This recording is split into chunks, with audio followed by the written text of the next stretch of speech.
Hello दोस्तों, नमस्कार। मैं आकांक्षा स्वागत करती हूँ आप सभी का आपके अपने यूट्यूब चैनल चंदन सर कानपुर में। दोस्तों, आज की इस वीडियो में हम डिस्कस करने वाले हैं एक बहुत ही इम्पोर्टेंट टॉपिक जिसका नाम है तिनकठिया प्रथा। इस टॉपिक से रिलेटेड आपसे एग्जाम में कई बार प्रश्न पूछे गए हैं और जब आप अपनी पढ़ाई करते होंगे तब भी आप इस शब्द को सुनते होंगे। अगर आपने इसको अच्छे से नहीं पढ़ा है तो आप इसको समझ नहीं पाते हैं और आपके डाउट बने रहते हैं। इस वीडियो को देखने के बाद आपके सारे डाउट क्लियर हो जाएंगे और इससे रिलेटेड जो भी आपके इंपॉर्टेंट फैक्ट होंगे उनको भी हम साथ में डिस्कस करते जाएंगे। तो चलिए दोस्तों, शुरू करते हैं। बहुत ही कम टाइम में आपका ये टॉपिक कवर हो जाएगा। सबसे पहले तो दोस्तों देखिए, बात करेंगे कि ये जो प्रथा थी तिनकठिया प्रथा, इसका संबंध भारत के किस हिस्से से था।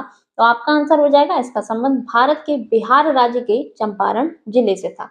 अगर पूछा जाए आपसे कि इसका संबंध किस चीज से था तो आपका आंसर होगा नील की खेती से यह प्रथा संबंधित थी।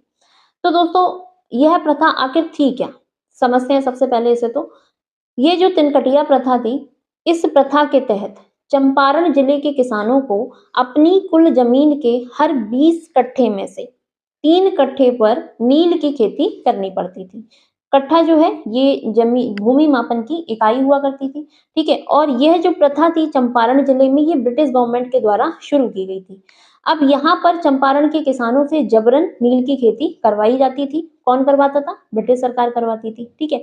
और कितने हिस्से पर? तो 20 कट्ठे में से 3 कट्ठे पर नील की खेती करवाई जाती थी। जैसा कि आप इस शब्द से समझ पा रहे हैं, तिनकठिया यानी कि 3 कट्ठे पर, ठीक है। तो 3 कट्ठे पर नील की खेती ब्रिटिश गवर्नमेंट वहां के किसानों से कराती थी।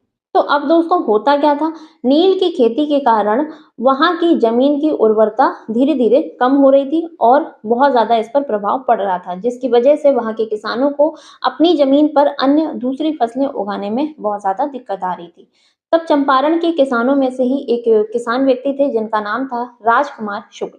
वो अपनी समस्या लेकर पहुंचते हैं महात्मा गांधी जी के पास। महात्मा गांधी जी के पास जाकर के वो अपनी समस्या लेकर जाते हैं और बताते हैं कि हमारी यहाँ पर इस तरीके की जो प्रथा है वो ब्रिटिश सरकार जबरदस्ती चला रही है, जिससे वहाँ के किसानों को बहुत ज्यादा समस्या आ रही है। तो वो कहते हैं कि आप हमारे साथ चलिए और हमारी समस्या का समाधान करवाइए चल करके। तो गांधी जी उनके साथ पहले तो आने के लिए मना कर देते हैं, लेकिन शुक्ला जी जो थे वो बहुत जिद्दी थे। वो अड़ गए कि नहीं, आपको तो आना पड़ेगा। तो वो जबरदस्ती एक तरीके से कह सकते हैं जिद पर जब वो अड़ गए तो गांधी जी को उनके साथ आने के लिए राजी होना पड़ा। तो गांधी जी उनके साथ आते हैं चंपारण में।